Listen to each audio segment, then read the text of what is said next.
సకల ఆశీర్వాదాలకు కారణభూతుడానికి వందనాలు. ప్రతిదినము మమ్మల్ని అందరినీ మీరు కాచి కాపాడుతున్నారయ్యా, పోషిస్తూ ఉన్నారు, సంరక్షిస్తూ ఉన్నారు, సజీవ లెక్కలో ఉంచుతూ ఉన్నారు. అందరి బట్టి కృతజ్ఞతలు. నీ పాద సన్నిధికి వచ్చి ఉన్నాం ప్రభా, మాతో మీరు మాట్లాడండి స్వామి. ఒక మనుషుడు మాట కొరకు స్థలానికి రాలేదయ్యా, నీ మాట కొరకు స్థలానికి వచ్చాం ప్రభు.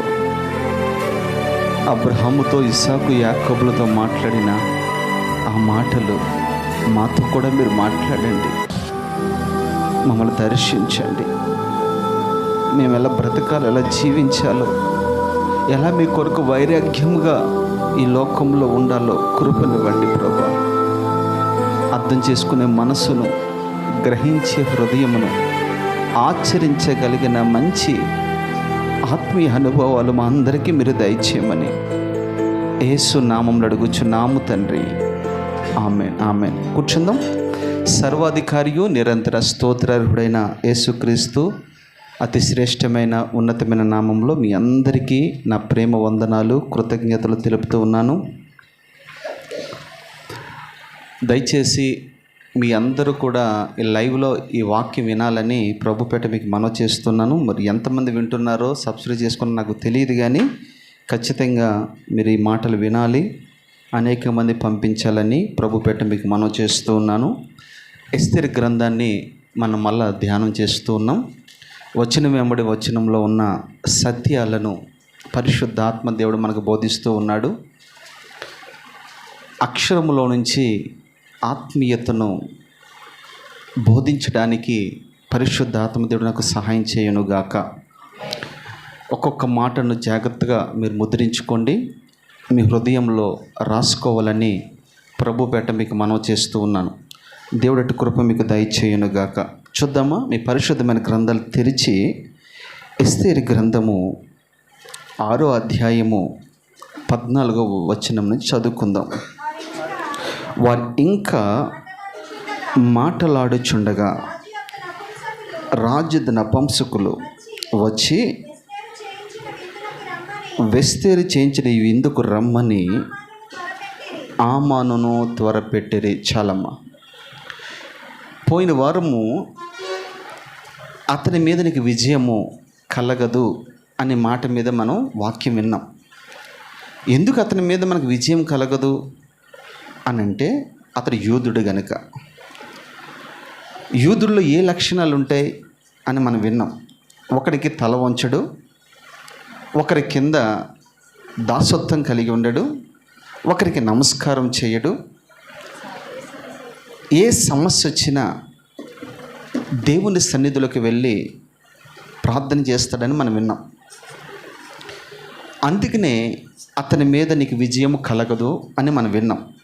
నిజమే నా ప్రియ దేవుని బిడ్డలారా, శత్రువుకి మన మీద విజయం కలగకుండా ఉండాలంటే మనము ఉపవాసముతో దేవుని సన్నిధిలో గడిపేవారుగా ఉండాలి, ప్రార్థన చేసుకునేవారుగా ఉండాలి, దేవుని స్తుతించేవారుగా ఉండాలి, దేవుని సన్నిధికి మరింత దగ్గరగా మనం ఉండాలి. అప్పుడే లోకాన్ని, పాపాన్ని, శరీరమును, సాతానును మనం జయించగలం. అప్పుడప్పుడు చర్చకు వస్తే కుదరదు, నువ్వు జయించలేవు. అప్పుడప్పుడు ప్రార్థన చేస్తే నువ్వు జయించలేవు. అప్పుడప్పుడు వాక్యాన్ని చదివితే ఇవేవి మనం జయించలేవు. వీటిని జయించాలంటే మొర్దెకై అనుభవాలు మనలో ఉండాలి. ఈ సంభాషణ అంతా మాట్లాడుకుంటూ ఉన్నారు. ఎవరెవరు మాట్లాడుకుంటున్నారు? హామాను, తన భార్య అయిన జెరూషా, తన స్నేహితులు, ఇది ఈ రీతిగా మాట్లాడుకుంటూ ఉన్నారు. అతను ఏం చేయాలి, మనకు విజయం కలగాలంటే మనం ఏం చేయాలి అని మాట్లాడుకుంటూ ఉంటే, ఈలోగా రాజ్య సంస్థానంలో నుంచి నపుంసకులు వస్తూ ఉన్నారు. వచ్చి త్వరపెట్టి తీసుకుని వెళ్ళడానికి వారి ప్రయత్నం చేస్తూ ఉన్నారు. త్వరగా రండి, హామాను గారు మీ కొరకు రాణి విందును సిద్ధపరిచింది అని అనటంతోనే వాస్తవానికి మనోడు అక్కడ ఆలోచన చేయవలసిన అవసరత ఎంతైనా ఉంది. ఇక్కడ కొన్ని పాఠాలు మనం నేర్చుకుందాం. అమ్మ నా వైపు చూడాలి. ఆ కొన్ని పాఠాలు ఏంటంటే, హామానుని పిలిచింది కదా, అక్కడికే మనోడికి ఒకరితో విరోధ భావం ఉంది. అక్కడ పరిస్థితులు ఏం మనోడికి అనుకూలంగా లేవు. అయినప్పటికీ కూడా విందుకు ఎస్తేర్ అని పిలిచింది అని అనటంతోనే గొప్పకి నన్ను కాబట్టి పిలిచింది. చూసారా, ఎవరినైనా పిలిచిందా?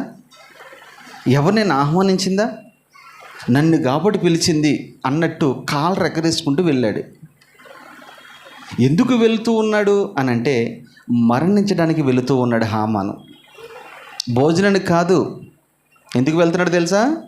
మరణించడానికి వెళుతూ ఉన్నాడు. చాలామంది అప్పుడప్పుడు కొన్ని సంఘాలకి వెళుతూ ఉంటారు. కొంతమంది మనల్ని ఆహ్వానిస్తూ ఉంటారు. దేనికి ఆహ్వానిస్తారు వాళ్ళే అనే విషయం నీకు తెలియదు. కానీ నువ్వేం చేస్తావంటే కాళ్ళు ఎగరేసుకుంటూ నన్ను కాబట్టి పిలిచారు, నాకు ఎంత పేరుందో చూసావా, నన్ను కాబట్టి పిలుస్తున్నారు, ఎందుకంటే నేను బాగా పాటలు పాడతానని, నన్ను కాబట్టి పిలిచారు నేను బాగా ఆరాధన చేస్తానని, నన్ను కాబట్టి పిలిచారు నేను ఏదో ఉద్ధరిస్తానని అన్నట్టుగా నీకు నీవే అనుకుని వెళ్ళిపోతూ ఉంటావు. సొలొమోను ఒక మాట అంటాడు, బాధాకరమైన వలయందు పెట్టెలు చిక్కబడి ఉన్నాయట. అక్కడ వల వేస్తారు వాళ్ళు, ఆ వల నువ్వు చూడవు, దాని మీద ఉన్న ఆహారాన్ని నువ్వు చూస్తావు. అవునంటారా కాదంటారా? మీరు చాలా సీరియస్గా చూస్తూ ఉన్నారు. మీలో చాలామందికి ఈ మాటలు అర్థమవుతున్నాయని అనుకుంటూ ఉంటాను నేను, ఎందుకంటే మీకు వాక్య జ్ఞానం మంచిగానే ఉంది. ఎవరైనా మనల్ని పిలిచారంటే ఆ పూటకి ఆ భోజనానికి కక్కుర్తిపడి నువ్వు వెళితే నువ్వు అక్కడ చిక్కబడతావు. ఏదో ఒక దురుద్దేశముతో, దురాలోచనతో, దుష్టత్వముతో నిన్ను లోబర్చుకోవాలని, లేదా నిన్ను చిక్కించాలని, లేదా నిన్ను చిక్కపరచాలని వారు తంత్రముతో నిన్ను ఆహ్వానిస్తూ ఉంటారు. ఒక మాట మీకు జ్ఞాపకం చేస్తాను. మిమ్మల్ని ఎవరైనా ఎప్పుడైనా ఎక్కడికైనా ఆహ్వానించేటప్పుడు ఖచ్చితంగా మీరు చేయవలసిన పని ఒకటే, ఏంటి తెలుసా? ప్రార్థన చేసుకోవాలి. అయ్యా, వారు నన్ను ఆహ్వానిస్తున్నారు, ఇది మంచిదేనా? నేను వెళ్ళొచ్చా వెళ్ళకూడదా అని నీకేముండాలి? అరే మాట్లాడు, ప్రార్థన చేసుకోవాలి. దేవుడు నీతో మాట్లాడతాడు, నీకు ఆలోచన ఇస్తాడు. లేదు, ఒకవేళ నీకు అలాంటి అనుభవాలు రావట్లేదని అంటే వెంటనే నువ్వు ఎవరిని సంప్రదించాలి? దైవజనుని సంప్రదించాలి. అయ్యా, పలానా చోటకి రమ్మంటున్నారు, వెళ్ళటం మంచిదని అంటారా అని దైవజనుని అడగాలి. అడిగితే దైవజనుడు నీకు ఒక మంచి సలహా సూచనలు ఇస్తూ ఉంటాడు. అంతేగాని దొంగోళ్ళగా ఎక్కడ బట్టి అక్కడికి ఎలా పడితే అలాగా భోజనానికి కక్కుర్తిపడి చాలామంది బాధాకరమైన వలయందు చిక్కబడుతూ ఉన్నారు. ఇది నేను ఎందుకు చెప్తూ ఉన్నానో మీకు అర్థం కావడానికి వాక్యంలో నుంచి కూడా కొన్ని రెఫరెన్స్లు నేను మీకు చూపిస్తాను. ఏది మళ్ళా చెప్తున్నాను, ఏది నా సొంత మాటలో ఇక్కడ నేను చెప్పడానికి ప్రయత్నం చేయను. ఎందుకు తెలుసా? ఇది బలిపీఠము. మీకంటే నాకు 2 అంతల శిక్ష ఉంటుంది. తెలుసా మీకు అది? ఏది మట్టది ఎట్లా అట్లాగా మాట్లాడకూడదు. ఎందుకంటే మిమ్మల్ని సరి చేయడానికే పరిశుద్ధాత్మ దేవుడు మాట్లాడుతూ ఉన్నాడని అర్థం చేసుకోవడానికి ప్రయత్నం చేయండి. భోజనానికి పిలిచింది హామాను ఏం చేయాలంటే ఆలోచన చేయాలి. దేనికి ఆలోచనలు అడిగాడు వాళ్ళని? వాడెవడో నా మీద పై చేయిగా ఉంది, వాడి వల్ల నాకు విజయం కలగట్లేదు ఈ మాట్లాడుతున్నాడు. కానీ రాణి నన్ను ఎందుకు పిలిచింది, ఈ సందర్భంలో నన్ను ఎందుకు పిలిచింది, ఎంతోమంది ఉండగా నన్నే స్పెషల్గా ఎందుకు పిలుస్తూ ఉన్నది అని కొంచెమైనా ఆలోచన లేకుండా పరుగు పరుగున వెళ్ళిపోతూ ఉన్నాడు. చాలామంది భోజనం దగ్గర పడిపోతూ ఉన్నారు. సామెతలో ఒక మాట చక్కగా రాయబడిన మాట, నీవు తిండిపోతైన ఎడల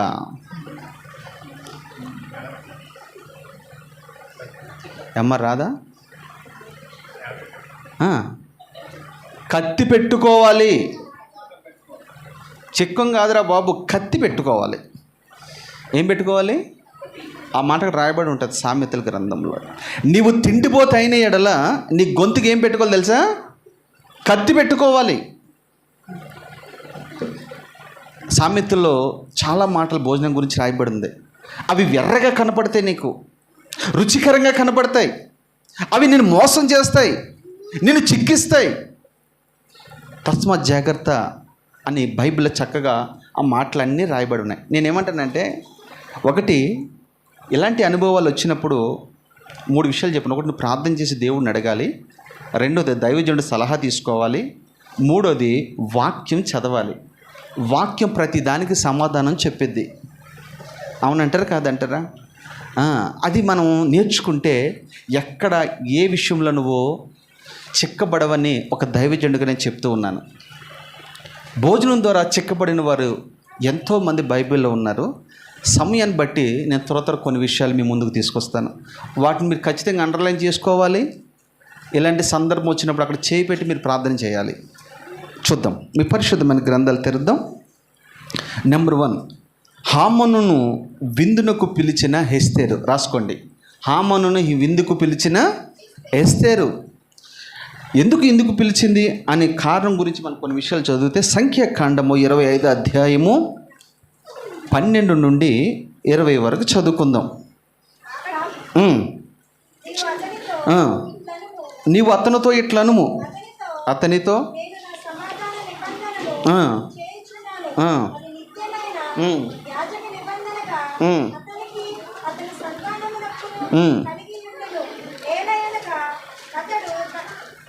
క్షమించండి అమ్మా, మీరేం చదువుతున్నారు? సంఖ్యాకాండ అదేనా? అంతేనా? అదే ఉంది అక్కడ.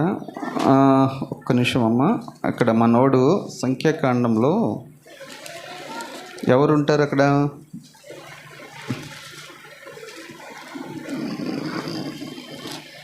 భోజనానికి పిలుస్తారు కదా.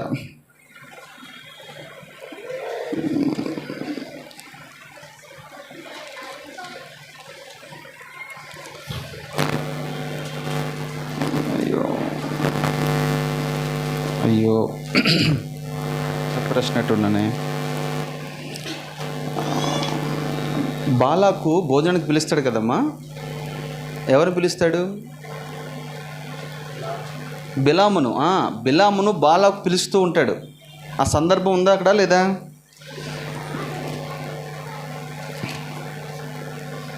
ఇరవై 25 చదవనమ్మా మీరు. 25 మొదటి నుంచి చదువు ఒకసారి. ఇశ్రాయేలీయులు షిత్తీము లోయలో దిగియుండగా ప్రజలు మోయాబురన్లతో వ్యభిచారము చేయసాగిరి. ఆ స్త్రీలు, అండర్లైన్ చేసుకోండి, ఆ స్త్రీలు తమ దేవత బలులకు ప్రజలను పిలువగా వీరు భోజనము చేసి వారి దేవతలకు నమస్కరించిరి. అట్లా ఇశ్రాయేలీయులు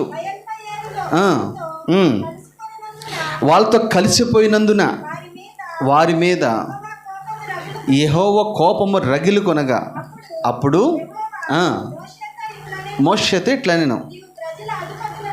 నీవు ప్రజల అధిపతులందరినీ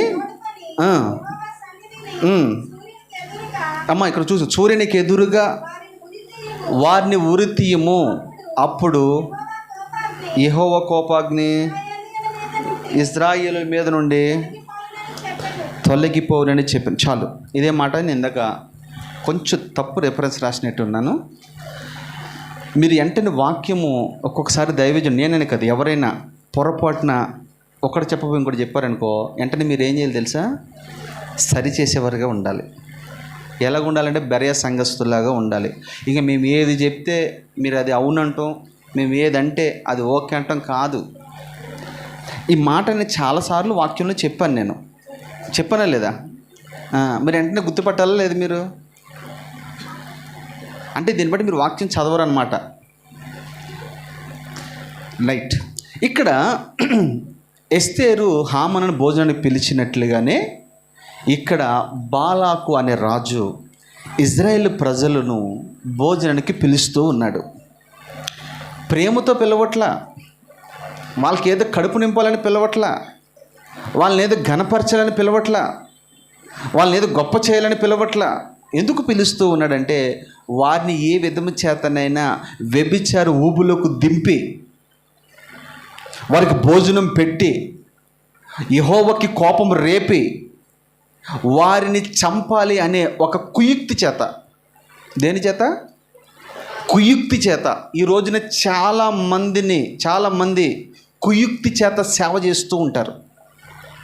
కుయుక్తి చేత ఏదేదో చేస్తూ ఉంటారు. అది ఎంత మాత్రం మంచిది కాదు.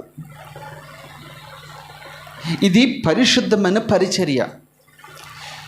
దీన్ని నిర్మాణకుడు పరిశుద్ధుడు, అవునంటారా కాదంటారా? సేవ చేసే ప్రతి ఒక్కరు కూడా ఏమేమి ఉండాలి తెలుసా? తగ్గింపు జీవితం ఉండాలి, లోబడే జీవితం ఉండాలి, విధేయత ఉండాలి, క్షమించే గుణం ఉండాలి, ప్రేమించే గుణం ఉండాలి. ఇన్ని గుణాలు నీలో ఉంటేనే తప్ప నువ్వు సేవకు పనికిరావు. అవునంటారా కాదంటారా? ఇక్కడ చూడండి, కుయుక్తి చేత వారిని భోజనానికి పిలిచారు. వీరు కూడా సంకలు కొట్టుకుంటూ కాళ్ళు ఎగరేసుకుంటూ మోయాబు రాజు మమ్మల్ని పిలిచాడు. ఎందుకు పిలిచాడో వాళ్ళకి తెలియదు. నేను అదే చెప్పాను మొదట్లో మీకు. ఎవరైనా మనల్ని దేనికైనా పిలుస్తూ ఉన్నారంటే ఏదో ఒక లాభాన్ని అపేక్షించే, ఏదైనా ఒక లాభాన్ని అపేక్షించే వాళ్ళు పిలుస్తారు. నేమే ప్రేమతో కాదు. నువ్వేం బంధువే వెంటలకి, నువ్వే రథ సంబంధి వాళ్ళకి, నీ మీద ప్రేమ ఒలకపోసేయడానికి ఈ రోజున అన్నదమ్ములుగా పడట్లా, అవునా? తండ్రి కొడుకులుగా పడట్లా. నీ మీద ఎంత ప్రేమ ఒలకపోస్తున్నారని దీని వెనకాల ఏదో కుట్ర దాగి ఉంది అని నువ్వు గ్రహించాలి. ఆ గ్రహం నీకు ఎప్పుడు వస్తుంది? దేవునితో కనెక్ట్ అయినప్పుడు, వాక్యంతో కనెక్ట్ అయినప్పుడు, ప్రార్థనతో కనెక్ట్ అయినప్పుడు, సహవాసంతో కనెక్ట్ అయినప్పుడు, సేవకునితో కనెక్ట్ అయినప్పుడు ఈ ప్రత్యక్షత నీకు దొరికిద్ది. ఒకటి దైవ ప్రత్యక్షత నీకు ఉండాలి, వాక్య ప్రత్యక్షత నీకు ఉండాలి, సహవాస ప్రత్యక్షత నీకు ఉండాలి. అవి నీకున్నప్పుడు నువ్వు గ్రహించగలవు. వీరు కూడా ఏ మాత్రం ఆలోచన లేకుండా అప్పటి వరకు ఐగుప్తులో నుంచి కానాను వరకు ప్రభు నడిపిస్తున్నాడా లేదా? వారికి తోడై ఉన్నాడా లేదా? వారిని పోషిస్తున్నాడా లేదా? వారికి మన్నాను కురిపించాడా లేదా? బండలోంచి నీళ్ళు తెప్పించాడా లేదా? మాంసంను కురిపించాడా లేదా? ఎన్నెన్నో అద్భుతాలు ఆ అరణ్యంలో ప్రభు చేస్తూ ఉంటే మళ్ళీ దానికి గుర్తుపడుతున్నారు. మన్నా అంటే వాక్యము. నీకు సమృద్ధైన వాక్యం దొరుకుతున్నప్పుడు నువ్వు ఎందుకు పక్కకు చూడాలి? ఎందుకు పక్కకు వెళ్ళాలి? నీకు ఇక్కడ దొరకట్లేదా? మనం ఎప్పుడు పక్కకు చూడాలో తెలుసా? మనకి ఇక్కడ వాక్యం దొరకనప్పుడు, వాక్యం నీకు సరైన రీతిలో నీ వాక్యం నీకు అర్థం కావట్లేదు అన్నప్పుడు, ఆ వాక్యం నీకు లేనప్పుడు నువ్వు ఎండిపోతున్నావు, నువ్వు చనిపోయేటట్టున్నావు అంటే అప్పుడు మనం ఏదో ఒకటి ఆలోచన తప్పులేదు.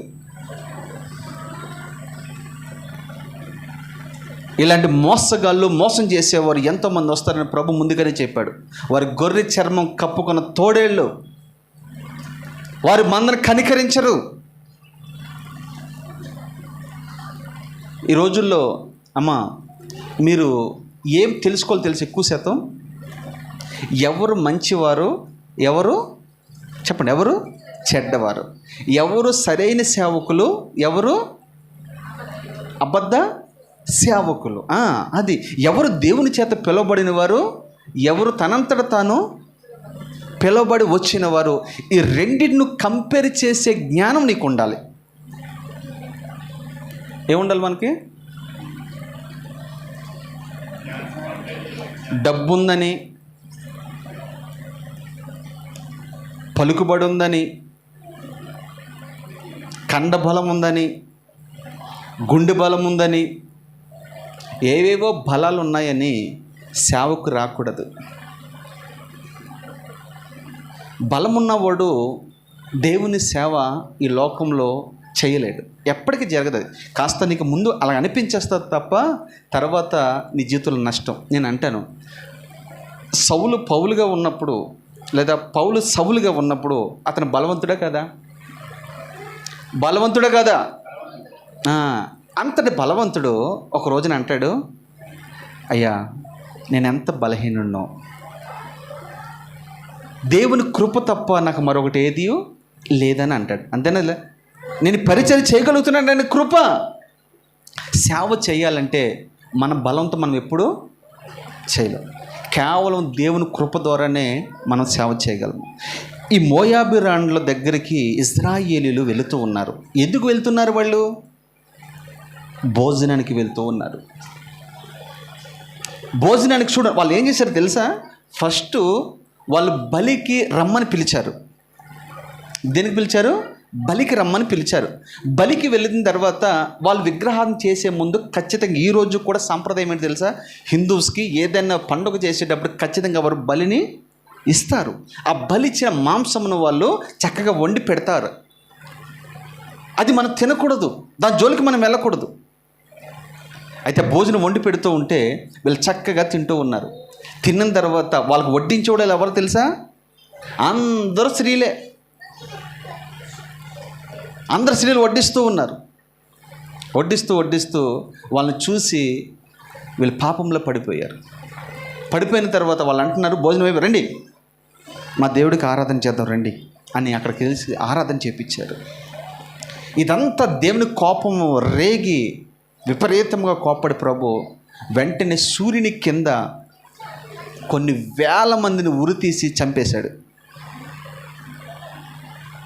మీకు ఒకరోజు అరణ్య యాత్ర గురించి చెప్పినప్పుడు ఈ విషయాలన్నీ చెప్తాను నేను. వాళ్ళు ఎందుకు అరణ్యంలో రాలిపోయారు? చాలా చాలా కారణాలు ఉన్నాయి. మనం కూడా ఈ లోకమైన అరణ్యంలో ప్రయాణమే వెళ్తూ ఉన్నాం. గమ్యానికి మనం వెళ్ళగలుగుతున్నామా లేదా ఆలోచన చేయాలి. ఒకటి, భోజనము మనకు ఉరిగా మారకూడదు. దేనిగా మారకూడదు? అవసరమైతే 1 కిలో మటన్ తెచ్చుకుని వండుకొని తినొచ్చు, తప్పేం లేదు. అవునంటారా కాదంటారా? అవునంటారా కాదంటారా? ఈ విషయాలు మనకి ఎప్పుడు బోధపడతాయో తెలుసా? వాక్యము నువ్వు తిన్నప్పుడు, వాక్యము నీకు తెలిసినప్పుడు. మోయాబు స్త్రీలతో వారు వ్యభిచరించిరి. దాని తర్వాత దాని పర్యాయం ఏం జరిగిందో తెలుసా? ఉరి తీయబడి చంపబడ్డారు. సామెతల గ్రంథం చూద్దాం, 12:20.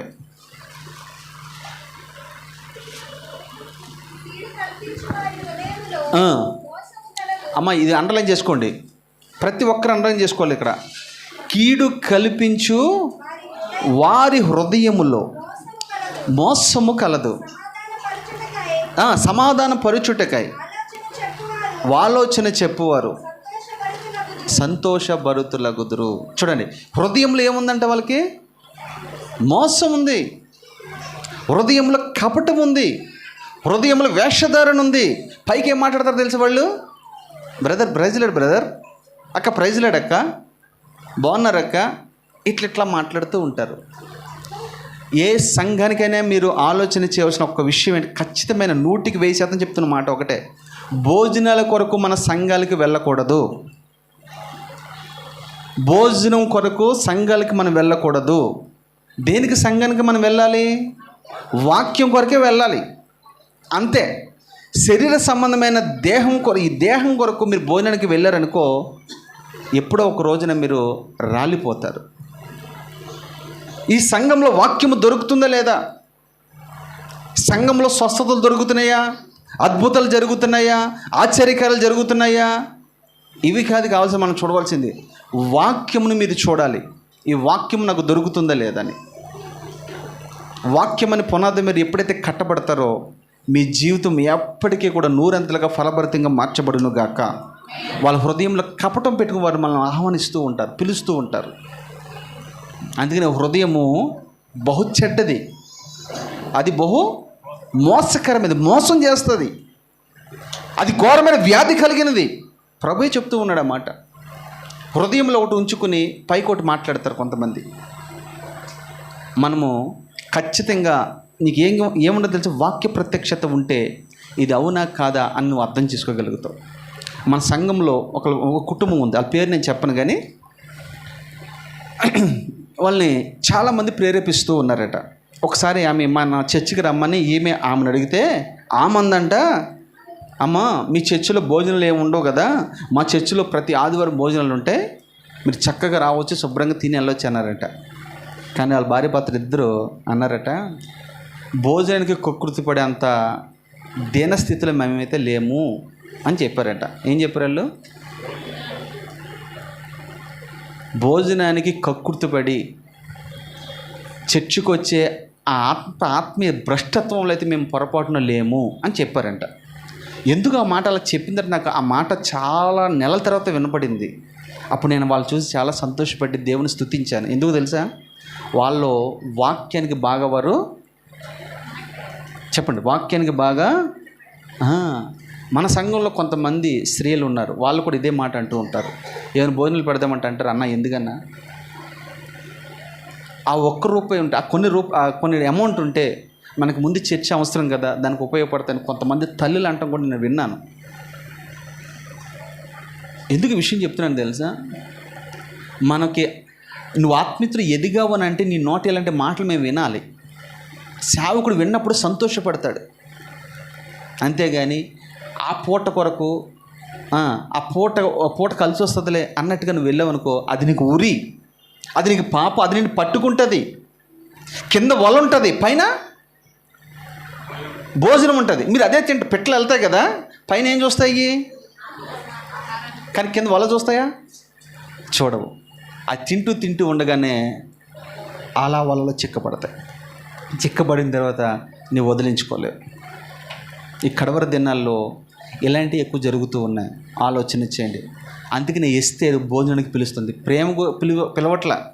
ఎందుకు పిలుస్తుంది తెలుసా? వాడిని చంపడానికి పిలుస్తూ ఉంది. నేను అంటాను, ఈ హామాను ప్రధానమంత్రే కదా, ఒక్కసారి ఆలోచించి తన భార్య నేను అడిగి అసలు ఎందుకు పిలుస్తుందేమి అని కాస్త ఆలోచన చేస్తుంటే మరణం నుంచి జీవంలోకి తప్పించబడతాడు. అవునంటారా కాదంటారా? ఆలోచన చేయకుండా ఉరుకు పరుగున వెళ్ళిపోతూ ఉన్నాడు. రెండో అనుభవం మీకు చూపిస్తాను. అది ఎస్తేరు కదా, చదవండి. ఇప్పుడు వారింకను మాట్లాడుచుండగా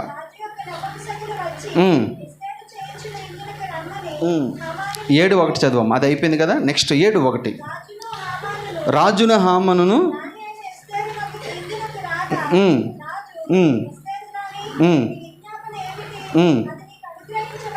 చాలు. రెండో మాట మీరు అండర్లైన్ చేసుకు రాసుకోవాల్సింది, రాజును ఆహ్వానించిన ఎస్తేరు. మొదటి హామానును ఆహ్వానించిన ఎస్తేరు. రెండోదిగా రాజును ఆహ్వానించిన ఎస్తేరు, రెండో టైటిల్. రెండోదిగా మనము ఆత్మీయంగా కాస్త మనం ఆలోచన చేస్తే మనకు కూడా ఒక రాజు ఉన్నాడు. ఎవరి రాజు? రాజులకు రాజు ఒక ఆయన ఉన్నాడు, ప్రభులకు ప్రభు ఒక ఆయన ఉన్నాడు, భూపతులకు అధిపతి, జీవులకు అంత్యము న్యాయాధిపతి అయిన యేసుక్రీస్తు ప్రభుల వారు మనకున్నాడు. ఆయన రాజు. ఎవరికి రాజు? ప్రపంచంలో ఉన్న ప్రతి మానవులకి ఆయన రాజు. ఎవరికి రాజు అయినా? పరలోకమంతటికి రాజు అయినా. భూమి మీద రాజే, పరలోకంలో కూడా అయినా రాజే. ఒకరోజు పిలాతు అడుగుతాడు, ఎవరు నువ్వు అని అంటే, నేను రాజుని. నువ్వు రాజువా? నువ్వు యూదులకు రాజువా?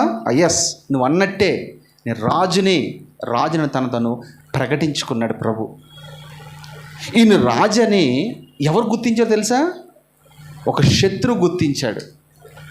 మరణశిక్షణ విధించే ఒక పిలాతు గవర్నర్ గుర్తించాడు. రెండోది ఎవరు గుర్తించారో తెలుసా? ఆయన రాజు అని. ఆయన పుట్టినప్పుడే జ్ఞానులు ఏం చేయారు చెప్పండి? అయ్యో, గుర్తించారా లేదా?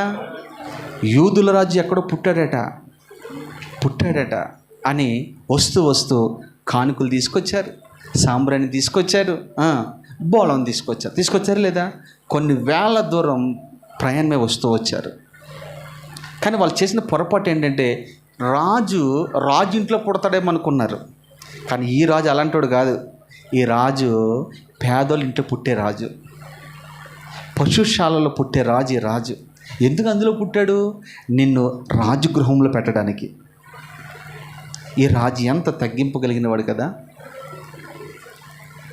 జ్ఞానులకు అర్థం కాల. మనమైనా అదే అనుకుంటాం కదా, రాజు కొడుకు రాజు ఇంట్లోనే పుడతాడు, అవునా కదా? కానీ ఈ రాజు పేదోళ్ళ ఇంట్లో పుట్టాడు.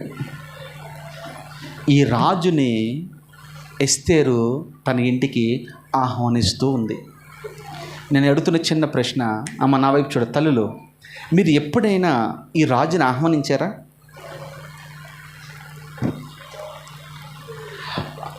అప్పుడప్పుడు మీకు ఒక కథ చెప్తూ ఉంటాను నేను. ఒక రాజుగారు అడవిలోకి వెళ్ళి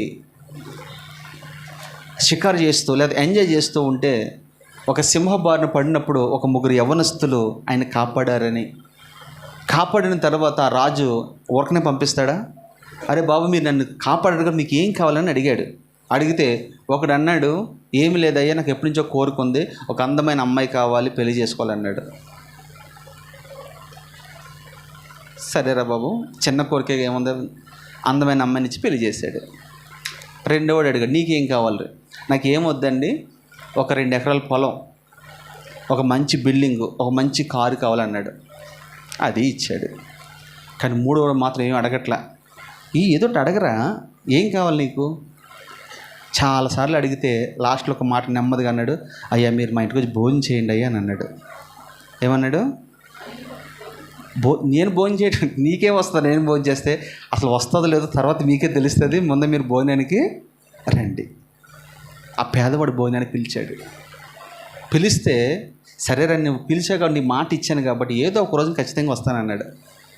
సరే అని వెళ్ళిపోయారు, ఎవరి దారి వాళ్ళు వెళ్ళిపోయారు. ఒక రోజున రాజుగారు ఖాళీగా ఉన్నారు. అరే, నేను ఒక యవ్వనస్తుడికి మాట ఇచ్చాను కదా, ఇంటికి వెళ్ళాలి అని అంటే ముందుగా రాజుగారు కొంతమంది పనివారిని పంపించాడు. వాడు ఇల్లు ఎక్కడో, వాడు ఊరు ఎక్కడో, వాడి అడ్రస్ ఎక్కడో కనుక్కుంటారంటే పంపించాడు. ఆడికి ఊరు లేదు, అడ్రస్ లేదు, అడిగి ఊరు పేరు లేనాడు. వాడంటే ఎవరికి తెలియదు. చాలామంది అడుగుతున్నారు ఊరు వెళ్ళి, ఫలానా వ్యక్తి ఉన్నాడంటే కదా ఇక్కడ, ఆడా అసలు ఆ గురించి మా దగ్గర మాట్లాడొద్దాయా నువ్వు? ఆడికి విలువే లేదు. అలాంటి వాడి ఇంటికి రాజు కౌరు పంపిస్తూ ఉంటే ఆ ఊరంతా పాడైపోయింది, రోడ్లన్నీ పాడైపోయినాయి, ఆడికి ఇల్లు లేదు, ఏమీ లేదు. మొత్తం మీద ఈ రాజుని మనం ఈ రోడ్డు అంటే తీసుకెళ్తే మనం బతకనోడు మనల్ని చంపేస్తాడని ఆ మంత్రి ఏం చేశాడంటే మొట్టమొదటిగా రోడ్డు వేయించాడు. తర్వాత ఇల్లు చూశాడు, ఇల్లు ఇల్లు కట్టించాడు. తర్వాత మంచం లేదు, సరైంది, మంచం చేయించాడు. రాజుగారు తినడానికి భోజనం కావాలి కదా, బంగారు ప్లేట్లు చేయించాడు. అన్నీ మారిపోయిన స్థితిగతులన్నీ. ఇప్పుడు రాజుగారు తన ఇంటికి వస్తూ ఉన్నాడు. అప్పుడు రాజుగారు నవ్వుతో ఒక మాట, రే నువ్వేదో అనుకున్నాను కానీ చాలా తెలివిగలడు నువ్వు. ఎలా అన్నాడు? ఇదే కోరికలు, ఈ 3 కోరికలు మిమ్మల్ని అడిగితే మీరు ఏం కోరుకుంటారు? మీకు రాజుగారు కావాలా, మంచి అమ్మాయి కావాలా, లేదా మంచి అబ్బాయి కావాలా, లేదా లోకల్ ఆస్తిపాస్తులు కావాలంటే మీరు ఈ 3 ఏది కోరుకుంటారు? యథార్థంగా చెప్పండి. ఇప్పుడు నేను చెప్పానని లాస్ట్ మాట ఎత్తొద్దు. లక్ష్మమ్మ ఏం కోరుకుంటావు నువ్వు? ఇల్లు కోరుకుంటావు నువ్వు. ఇప్పుడు చూసా, ఇంకా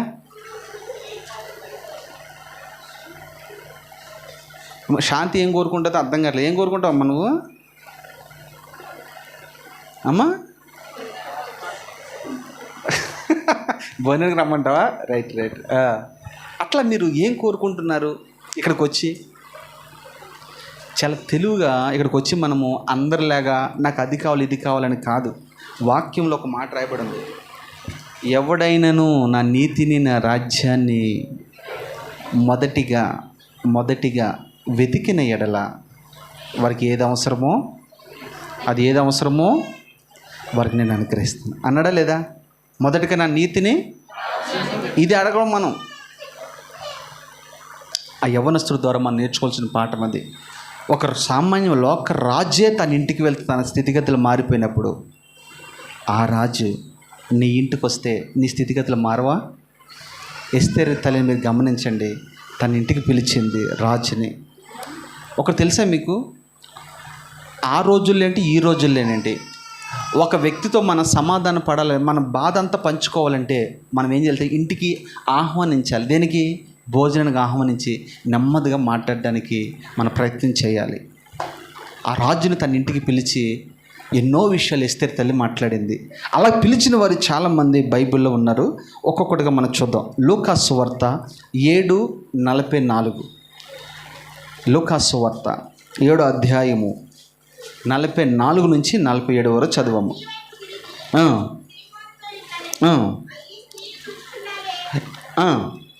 నేను నేను నీ ఇంటిలోనికి రాగా నీవు నా పాదములకు నీళ్ళు ఇవ్వలేదు కదా. తనైతే తన కన్నీళ్లతో నా పాదములను తడిపింది, తన తల వెంట్రుకలతో నా కాలు తుడిచాను. నీవు నన్ను ముద్దు పెట్టుకోలేదు కానీ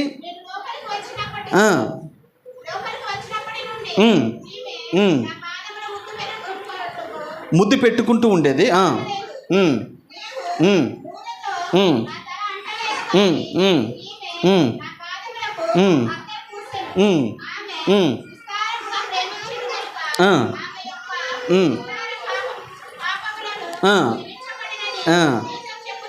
ఆమేన్. దేవునికి మహిమ కలుగును గాక. ఇక్కడ చూడ, ఒక పరిసేయుడు ఇంటికి ప్రభువుని ఆహ్వానించాడు. ఆయన సీమోను అని అక్కడ రాయబడిన స్పష్టంగా. ఈ సీమోను అనే వ్యక్తి తన ఇంటికి ప్రభువుని ఆహ్వానించాడే కానీ మర్యాద చేయట్లా, ఆహ్వానించాడే కానీ ప్రభుని పట్టించుకోవట్లా, ఆహ్వానించాడే కానీ ప్రభుతో మాట్లాడట్లా, ఆహ్వానించాడే కానీ ప్రభుని చూడండి ముద్దు పెట్టుకోవట్లేదు, 2 పాదములకు నీళ్ళు ఇవ్వట్లేదు, 3వదిగా చూస్తే తల వెంట్రుకలతో నూనె పోయలేదు, 2వది ముద్దు పెట్టుకోలేదు, 3వది నీళ్ళు. 3 విషయాలు ఉంటాయి అక్కడ, మీరు గమనిస్తే. మళ్ళీ చదవండి ఒకసారి. అది 1 పాదంలో నీళ్ళు ఇవ్వలేదు ఈమె,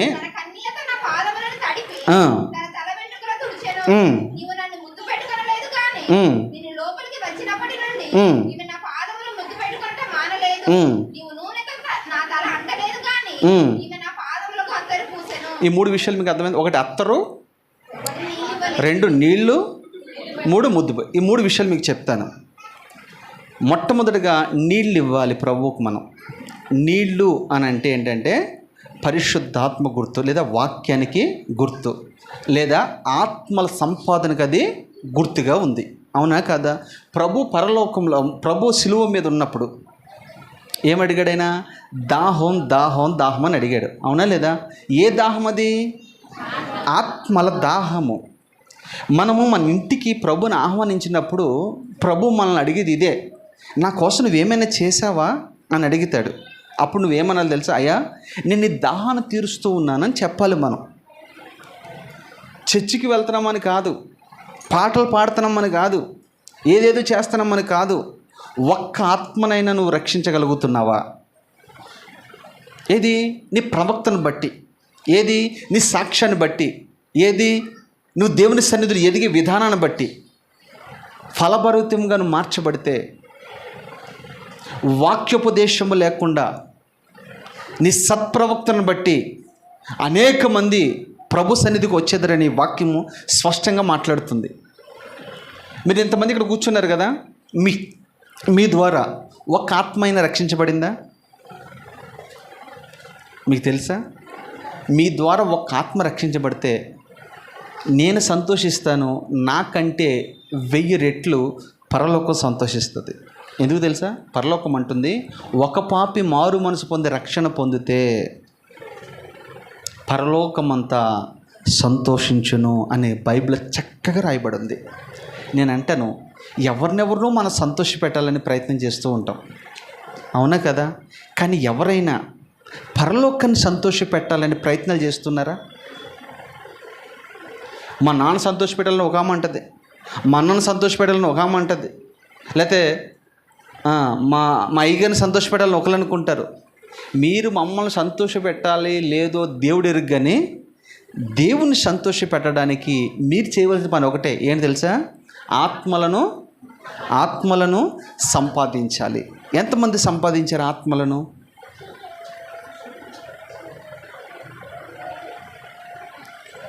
ఒక భక్తుడు పాట పాడతాడు, మీరు ఆ పాట నాకు బాగా ఇష్టం. ఒక్కరినైనా ఒక ఆత్మనైనా రక్షించానా, అది ఎవరినైనా రక్షించానా, నీకోసం ఒక్కరినైనా వెలిగించానా, పట్టుకున్నానా అని ఆ భక్తుడు మాట్లాడుతూ ఉన్నాడు, పాడుతూ ఉన్నాడు కదా. ప్రభు దాహం తీర్చేదే తెలుసా? ఆత్మల ఈ ఆత్మలు ఒక్క ఆత్మను సంపాదించావంటే ఆయన దాహాన్ని మనము తీర్చిన వారం అవుతాం.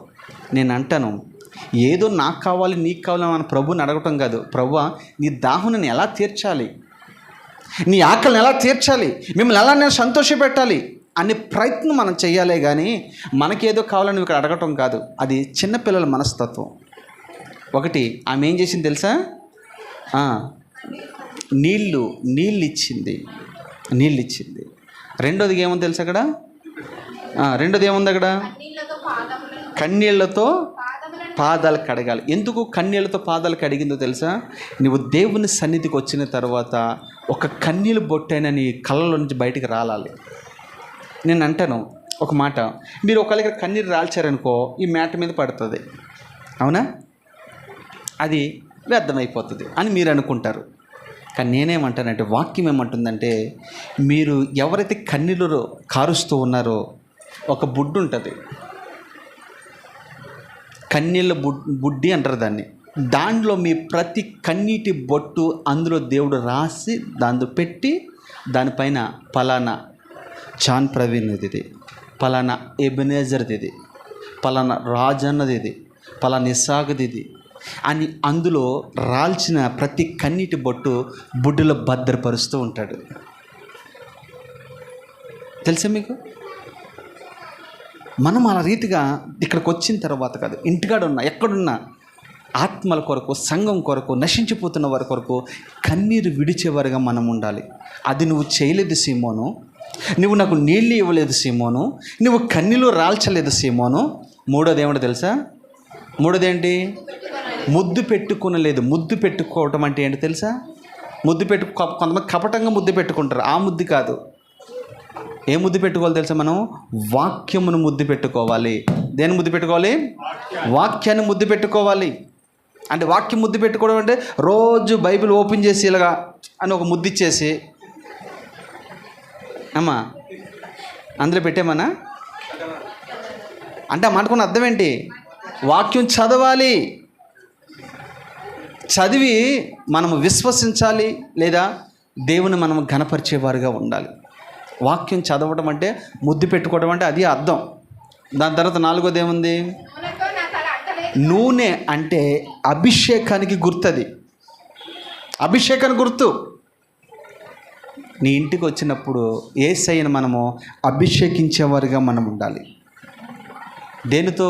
నూనెతో అభిషేకం. నూనె అంటే నూనెగా నువ్వు అర్థం చేసుకోవద్దు. నూనెగా మార్చబడాలంటే దంచి తీసిబడిన ఒలివ గింజల వలె మనము దంచబడాలి, నలగొట్టబడాలి. అప్పుడే దానిలో నుంచి స్వచ్ఛమైన ఒలివ నూనె బయటకు వస్తుంది. తర్వాత ఇంకొక మాట ఉంది, అత్తరు పొయ్యాలి. అత్తరంటే సంతోషము. అత్తరు దేనికి సాదృశ్యం తెలుసా? సంతోషము. అంటే ప్రభు నీ ఇంటికి వచ్చినప్పుడు నిన్ను బట్టి ప్రభు ఏం చేయాలి? సంతోషపడాలి. అవునా కదా? సంతోషపడాలి నిన్ను బట్టి. సంఘానికి వచ్చిన తర్వాత నిన్ను బట్టి దైవజనుడు ఏం కావాలి? అంతేనా? నేను అడుగుతున్న చిన్న ప్రశ్న, మిమ్మల్ని బట్టి దైవజనుడు సంతోషపడుతున్నాడా, దుఃఖపడుతున్నాడా? ఏమది మాకేం తెలుస్తుందన్నా, మీకే తెలియాలి అంటారు మీరు. అంతేనా? సాల్మరాజు అవునంటావు కాదంటావా? సాల్మరాజు ఏం మాట్లాడట్లా. మీరు రోజు చర్చికి రాలేదనుకో, దైవజనుడు అబ్బా బారాలేదు ఇలా ఈరోజు హల్లెలూయా చేస్తే మేమంటాడా? జానప్రభు ఏం చేస్తాడు సేవకుడు? మీరు ఈరోజు మీ ఇంట్లో ఫంక్షన్ జరిగింది, శుక్రవారమో శనివారమో బుధవారమో ఎప్పుడో జరిగింది, మీరు రాలేదు చర్చికి ఆదివారం, ఏమంటారు? అయ్యో పాపం ఏదో ఫంక్షన్ చేసుకొని అలసిపోయినట్టున్నారు అని నేనేమో సంతోషపడతానా? నేనేమంటాను తెలుసా? ఓపెన్గా చెప్పమంటారా? ఓపెన్గా చెప్పమంటేనే చెప్తాను ఇది. అబ్బా మీ అందరి మనసులు వెన్నమ్మా, దేవునికి స్తోత్రం. నేను ఏమనుకుంటాను తెలుసా? ఇలా వండుకోవడానికి, తినడానికి, ఎంజాయ్ చేయడానికి అయితే టైము సమయం ఉంటుంది, కానీ చర్చికి రావడానికి సమయం లేదు కదని లోపల కుమిలిపోతాం మేము. పైకి చెప్పలేం కదా, చెప్తే మీరు ఊరుకోరు కదా. ఆ విషయం మీకు తెలుసు, అవునా కదా? అది ఇక్కడ మిమ్మల్ని బట్టి దేవుడు సంతోషపడాలంటే ఒకటి, లోకంలో ప్రతి దానికంటే ఎక్కువ ప్రాధాన్యత ఎవరికి ఇవ్వాలి తెలుసా? దేవునికి ఇవ్వాలి. నేను అంటాను, మీరు రాత్రి అంతా అక్కడ ఎంజాయ్ చేశారు, చర్చికి రాలేదు. ఇప్పుడు ప్రభు మిమ్మల్ని బట్టి ఏమనుకుంటాడు? నా బాబే రెస్ట్ తీసుకో, బాగా తిన్నావు కదా బిర్యానీ, నల్లదేదో తాగావు కదా, మళ్ళీ ఏమి వెళ్తావు అని అంటాడా? దుఃఖపడతాడు. దేవుని దుఃఖపరిచేవారుగా మనం ఉందామా? సంతోషపరిచేవారుగా మనం ఉందామా? అరే సంతోషపరిచేవారుగా మనం అంటే ఇక్కడ ఎన్ని విషయాలు మీరు విన్నారు? ఇందులో 4 విషయాలు, 3 విషయాలు కదా, 4. మీరు వాక్యం సరిగ్గా వినట్లేదురా బాబు మీరు. 4 విషయాలు. మొదటి విషయం ఏంటి చెప్పండి? నీళ్ళు ఇవ్వలేదు. 2 ముద్దు పెట్టుకొనలేదు. 3 నూనెతో తల అంటలేదు. 4 అత్తరు పొయ్యలేదు. ఇవన్నీ చేస్తే మనకేంటి లాభము? మీకు ఒక ప్రశ్న రావచ్చు, ఇవన్నీ చేస్తే నాకు ఉపయోగం ఏంటి, నాకు ఉపకారం ఏంటి, నాకు లాభం ఏంటి, అసలు నాకు లాభం ఏంటి ఇవన్నీ చేస్తే? ఆ సీమోన్ అన్నవాడు ఏ లాభం తెలియక వాడు అనుకున్నాడు, నాకేంటి వస్తావు పోతా నాకేముందయ్యా అని అనుకున్నాడు. కానీ తల్లి నిస్వార్థంగా ఈ పనులన్నీ చేసింది. అద్భుతమైన మాట కింద రాయబడిన మాట, ఆమె విస్తారముగా నన్ను ప్రేమించును గనుక. ఆహా, ఇది ఎంత విలువైన మాట తెలుసా? ఒక వ్యక్తి పాపములు క్షమించబడాలంటే ఈ రోజున లోకంలో ఎంత వెంపర్లాడుతున్నారో మీకు తెలుసా? వారి పాపములు పోవాలని, వాళ్ళ శాపము పోవాలని, వాళ్ళ దరిద్రత పోవాలని ఈ రోజున లోకంలో ఉన్న లోకస్తులు దేశ విదేశాల నుంచి గుళ్ళకి, గోపురాలకి, కొండలకి, గుట్టలకి, లోయలకి తిరుగుతూ ఉన్నారు. ఇంకా విచిత్రమైన తెలుసా, ఈ మధ్యకాలంలో మీరు వీడియోలు కానీ చూస్తే ఒకడు బండ సందులో నుంచి ఇలాగా దాటుకుంటూ వస్తాడు. ఆడు దాటుకుంటూ వస్తే వాడు పుణ్యం అంటాడికి. ఒకడు ఇరుక్కుపోయాడు మొన్న, తెలుసా మీకు? అని ఏం చేయాలండి? నేను అనుకున్నా, నేనే కనుక అక్కడ ఉంటే ఆడి మీద ఒక రాయేసి పడేసేవాడిని. సిగ్గుంది ఆవిడికి, అసలే నాకు అర్థం కాదు. దాంట్లో చూస్తే పాపం పోవడం ఏందిరా బాబు? చిన్న రంధ్రం ఉంటుంది, అందులోంచి దూరి అది ఎంత ఇబ్బందికరంగా ఉంటుంది తెలుసా? దేని గురించి ఇది ప్రయత్నం వాళ్ళది? పాపం పోవాలని. ఎందుకు గుడికి వెళ్తున్నావు అయ్యానంటే పాపం పోవాలని. ఎందుకు అన్నదానం చేస్తున్నావంటే పాపం పోవాలని.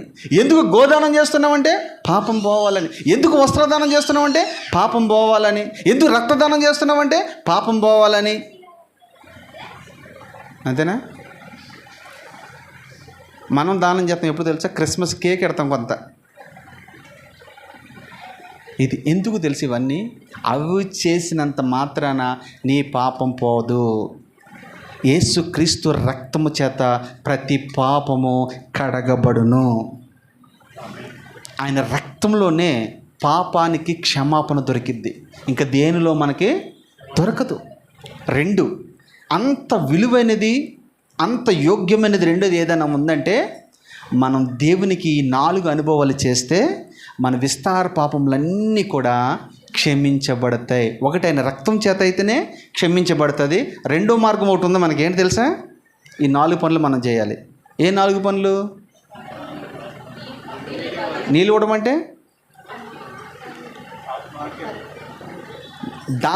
దాహం తీర్చమంటే ఏంటి? అది ఆత్మలు సంపాదించాలి, అప్పుడు నీ పాపాలు క్షమించబడతాయి. 2 ముద్దు పెట్టుకోవాలి. దేన్ని? వాక్యం. అంటే రోజు వాక్యం చదవడం ద్వారా నీ పాపాలు క్షమించబడతాయి. 3 నూనె దేనికి సాదృశ్యం అని చెప్పాను? అభిషేకానికి. 2 ప్రార్థన జీవితానికి అది సాదృశ్యం. నువ్వు ప్రార్థన చేస్తూ ఉంటే నీ పాపాలు క్షమించబడతాయి. 4వది అత్తరు, అంటే నువ్వు దేవుణ్ణి సంతోషపెట్టేదానిగా ఉండాలి. సాక్ష్య జీవితం. సాక్ష్య జీవితం. నీ సాక్ష్యం బాగుందంటే దేవుని నిన్ను బట్టి సంతోషిస్తాడు.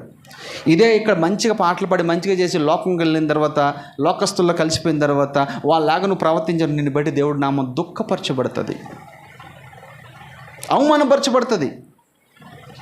తస్మాత్ జాగ్రత్త. ఈ 4 అనుభవాలు మనలో ఉంటే నీ విస్తారమైన పాపం లెక్కలేదే కాదు, విస్తారమైన పాపాలు అన్నాడు.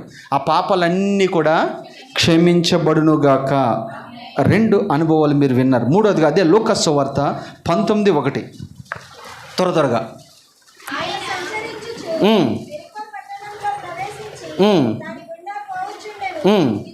ఇదిగో సుంకపు గుత్తాదారుడు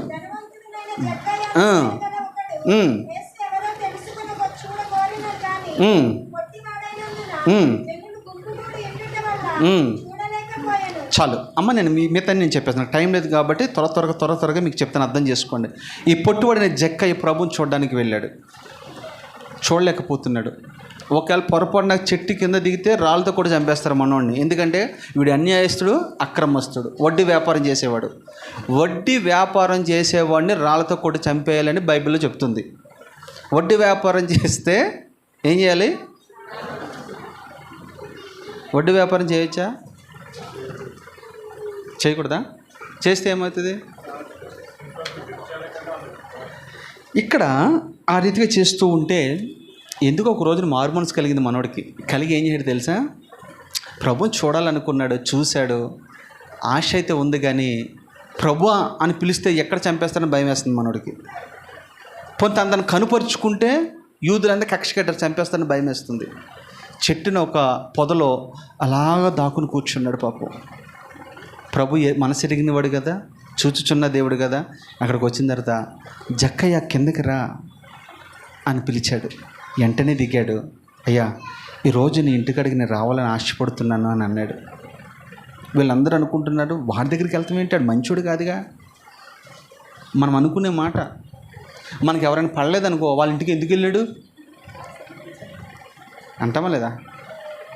ఇప్పుడు మీ ఇంటికి విజిటింగ్ మేము వచ్చామనుకో, మీకు వాళ్ళకి పడదనుకో, ఏమంటారు మీరు? వాళ్ళ ఇంటికి ఎందుకు వెళ్ళాడు, అసలు మా సేవకు బుద్ధి లేదు, వాక్యం బాగా చెప్తాడు కానీ అసలు బుద్ధి లేదు, దాని సంగతి ఈయనకి తెలీదు, మంచోళ్ళు కాదు. నేను అంటాను, మీరందరూ మా పిల్లలమ్మా, అవునా కదా? ఒక కుటుంబంలో 10 మంది పిల్లలు ఉంటే 10 మంది కూడా తండ్రికి కానీ తల్లికి కానీ సమానమే. మీకు కొట్లాట ఉండొచ్చు, కానీ మాకు ఉండదు. మేము అందరినీ ఒక రకంగా అందరిని ఒక రకంగా చూడాలి. చూడకపోతే మాకు అక్కడ ఉంటుంది. ఎక్కడ ఉంటుంది? మేము ఎవరో ఒక పక్షాన ఒక కొమ్మే కాసామనుకో, ఎబునెజర్ కమ్ము కాసామనుకో, అప్పుడు జాని ప్రవీణ్ అనుకుంటాడు, అన్న ఒకే కమ్ము కాస్తాడు, వాళ్ళని ఎక్కువ ప్రేమిస్తున్నాడు, వాళ్ళ ఇంటికి ఎక్కువ వెళ్తున్నాడు, మా ఇంటికి రావట్లేదు అంటాడు లేదా? ఇది చూసిన శాలేం అంటాడు, అన్న వాళ్ళిద్దరు ఎప్పటి నుంచో ఉన్నారు కాబట్టి అక్కడికి వెళ్తున్నాడు. ఇట్లా రకరకాలుగా ఉంటుంది. అందుకనే మాకు అలాంటి పొరపాటున లేదు, మీరు అలాంటిది మాలో పెట్టొద్దు. ఎలాంటిది? ప్రభు అంతటి వాడే, వాడు పాపాత్ముడైనా, వాడు వడ్డీ వ్యాపారస్తుడైనా, వాడు దుర్మార్గుడైనా వాళ్ళ ఇంటికి వెళ్ళాడా లేదా? ఎందుకు వెళ్ళాడు? ప్రభు ఒక మాట అంటాడు, నేను నీతిమంతులను పిలవ రాలేదు. ఎవరి కొరకు వచ్చాను నేను? పాపులను పిలవనింపడానికి వచ్చాను. ఆరోగ్యవంతుడికి వైద్యుడు అవసరం లేదు. ఎవరికి వైద్యుడు కావాలి? అది వాక్యం. ఇక్కడ జక్క ఇంటికి ప్రభు వెళ్ళాడు. జక్క ఇంటికి భోజనానికి వెళ్ళాడండి.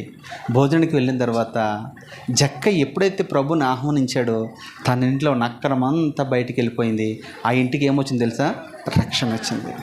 ఆమెమో ఒక పరిచయుడు పిలిస్తే ఆ తల్లి అక్కడికి వెళ్ళి పరిచర్య చేసింది.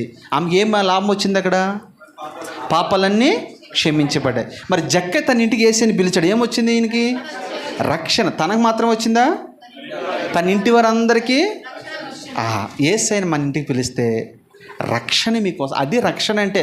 రక్షణ అంటే మీరేమనుకుంటున్నారంటే ఇలాగ ముంచెత్తే అలా లెగిస్తే రక్షణ వచ్చేసింది అనుకుంటారు మీరు. ఆహా, అలాగైతే ఇంకెందుకమ్మా? అది జస్ట్ ఒక మెట్టు అంతే, అవునా కదా?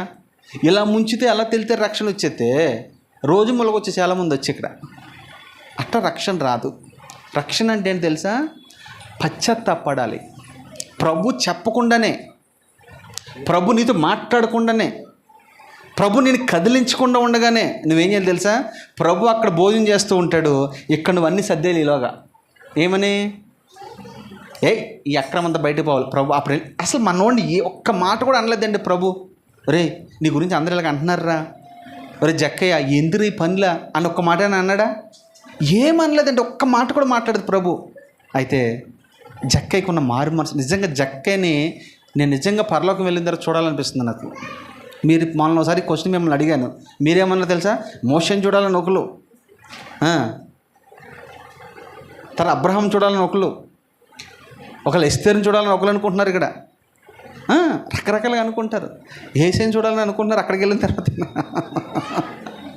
జక్కయ్యని ఎందుకు చూడాలనుకుంటున్నానంటే నేను, జక్కయ్యలో నిజమైన మారు మనసు, నిజమైన పశ్చాత్తాపం అది.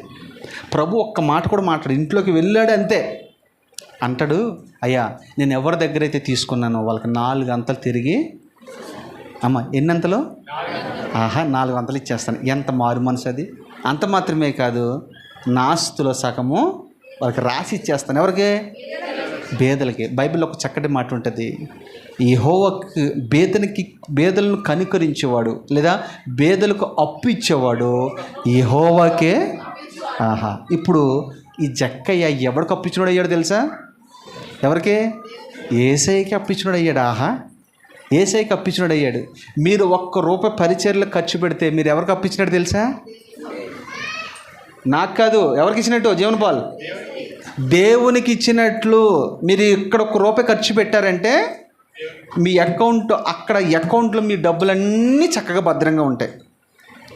అప్పుడు మీరు ఇబ్బందులు ఉన్నప్పుడు, ప్రభువా ఒక్కసారి నన్ను చూడవా అని ప్రభుని అడిగినప్పుడు ఖచ్చితంగా ఆ కశ్యపు వాక్యలు విప్పి పట్టజాలని దీవెలు నా దేవుడు మీకు ఇస్తాడు.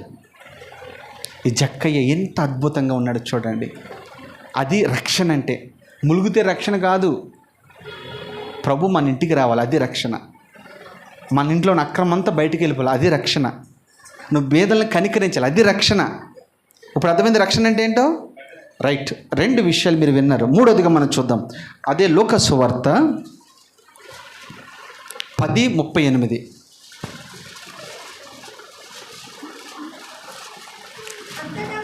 అంతటా వారు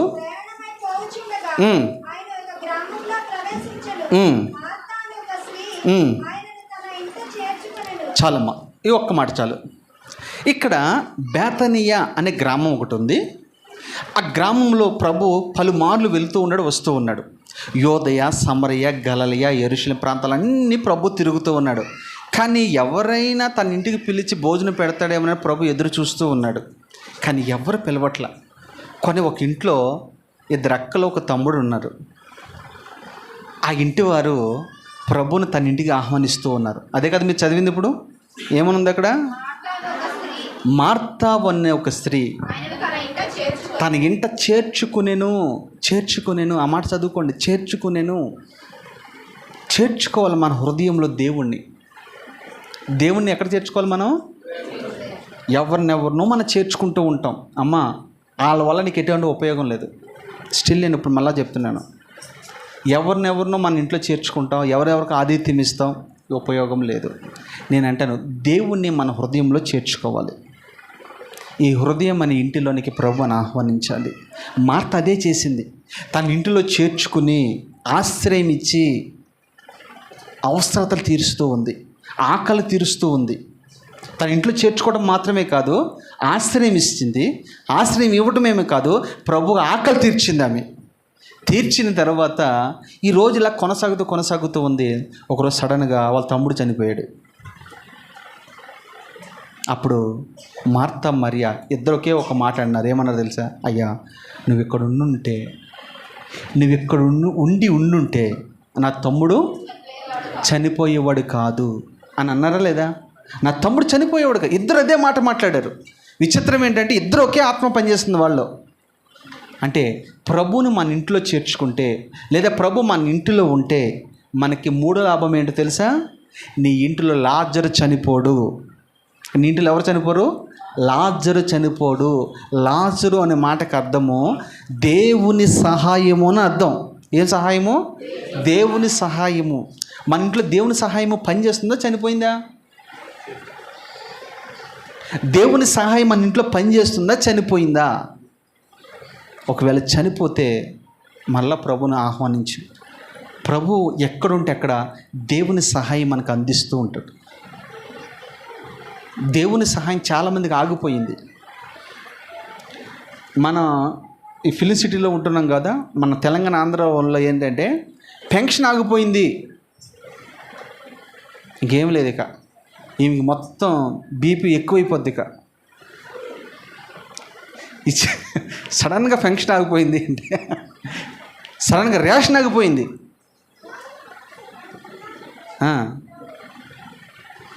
ప్రభుత్వం ఇచ్చే ఏదైనా ఆగిపోయిందంటే మీరు ఏ నెలకొంటా తెలుసా? ఒకడు మొన్న రేషన్కి వెళ్ళాను, నేనే రేషన్కి వెళ్ళాను. వెళ్ళి నాతో పాటు ఒక తమ్ముని తీసుకెళ్ళాను. ఒకడండి, ఇప్పుడు బియ్యం కట్ట అంతా ఒకే లెవెల్లో ఉంటుందా ఉండదా? 53. వెంకటతో అదే వచ్చింది ప్రాబ్లం. ఒక్క దాంట్లో 53 ఉంటాయి. అది కూడా నాకు అక్కడికి వెళ్ళిందో తెలిసింది. మిగిలిన నేను కూడా కంగారు పడ్డాను. నేను కంగారు పడినట్టుగా అక్కడ ఒకడు కంగారు పడ్డాడు. వాడు అంటాడు, నేను అన్నాను అక్కడికి, అరే ఎబినేజర్ ఉన్నాడు, నేను ఎబినేజర్ తీసుకెళ్ళాను. నేను అన్నాను, ఇదిగో ఎబినేజర్ కూడా కంగారు ఆగదు, ఇదే వచ్చింది నన్ను చెప్పినాడు.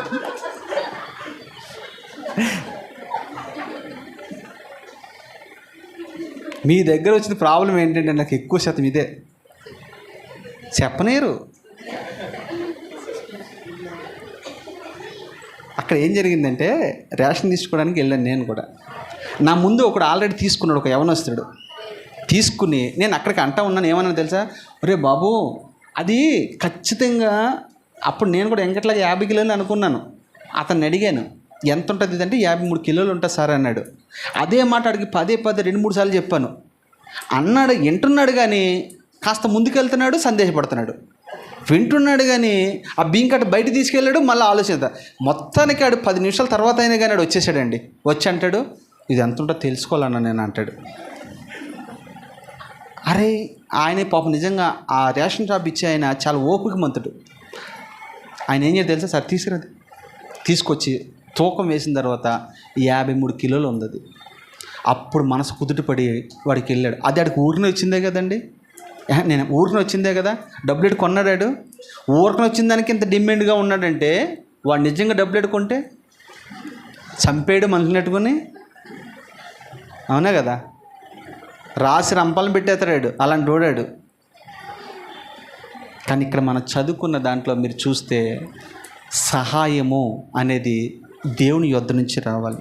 అందుకనే మొద్దకి ఒక మాట అంటాడు, ఎస్తేరు నువ్వు ఈ సమయంలో మౌనంగా ఉంటే మాకు సహాయము వేరొక దిక్కు నుంచి వస్తుంది. ఎక్కడి నుంచి వస్తుంది? వేరొక దిక్కు నుంచి. వేరొక దిక్కు అంటే ఏ దిక్కు ఇది? ఒక లోకంలో ఒక సామెత ఉంది కదా, ఏ దిక్కు లేనోడికి. స్వాతి మాట్లాడట్లేదు, ఎక్కడో ఆలోచిస్తుంది, ఏ దిక్కు లేనన్నట్టు ఏం చెప్తావు ఇంకా. ఏ దిక్కు లేనోడికి, మళ్ళీ గట్టిగా చెప్పాలి మీరు, ఏ దిక్కు లేనోడికి, అవునా కదా. ఇదే మాట బైబిల్లో రాయబడి ఉంది, ఏ దిక్కు లేనోడికి ఆయనే దిక్కు. ఏ దిక్కు అయినా, ఏ దిక్కున ఉంటాడు ఆయన? యోబు గ్రంథంలో ఉంటుంది, నేను తూర్పుకి వెళ్ళి తిని ఆయనకు కానరాలేదు, పడమటి దిక్కునికి వెళ్ళి తిని ఆయనకు అక్కడ కానరాలేదు, దక్షిణము దిక్కునికి వెళ్ళి తిని అక్కడ నాకు కానరాలేదు, కానీ ఆయన ఉత్తరపు దిక్కున ముఖం ఎలా పెట్టుకుని కూర్చున్నాడు, అక్కడ నేను ఆయన గమనించి తిని ఆయన చూసి తిని అని యోబు చక్కగా మాట్లాడుతున్నాడు. అంటే ఈ మాటకున్న అర్థం ఏంటో తెలుసా? ప్రభు ఎక్కడుండంటే ఉత్తర దిక్కున ఉన్నాడు ఆయన. ఉత్తర దిక్కు నుండి దక్షిణ దిక్కుకు చూస్తూ ఉన్నాడు. దక్షిణ దిక్కు ఏముందో తెలుసా? సంఘం ఉంది. సంఘం ఎక్కడుందో తెలుసా? దక్షిణ దిక్కునుంది. అందుకనైనా అక్కడి నుంచి దక్షిణ దిక్కు చూస్తూ ఉన్నాడు. ఎవరినైతే ఆయన చూస్తూ ఉంటాడో వారు సమాధానపరచబడతారు. చాలా విషయాలు ఉన్నాయి, నా మాటలు ముగిస్తూ ఉన్నాను, సమయం అయిపోయింది కాబట్టి. మూలవాక్యము, ఎస్తేరు రాజును తన ఇంటికి ఆహ్వానించింది. అంతేనా? మళ్ళీ చెప్పండి, రాజుని తన ఇంటికి ఆహ్వానించింది. అది మనం కూడా మన రాజుని, మన దేవుణ్ణి, మన తండ్రిని మనం కూడా మన ఇంటికి ఆహ్వానించేవారిగా ఉండాలి. మన ఇంటికి ఆహ్వానిస్తే నీ ఇంటిలో శాంతి, సమాధానం, నెమ్మది, ప్రేమ, ఐక్యత, అనురాగము, ఐశ్వర్యము, ఆరోగ్యము సమస్తము నా దేవునికి ఇచ్చునుగాక. అలాంటి కృప దేవుడు మనకి ఇచ్చునుగాక. Amen, amen, amen. ప్రార్థన చేసుకుందామా?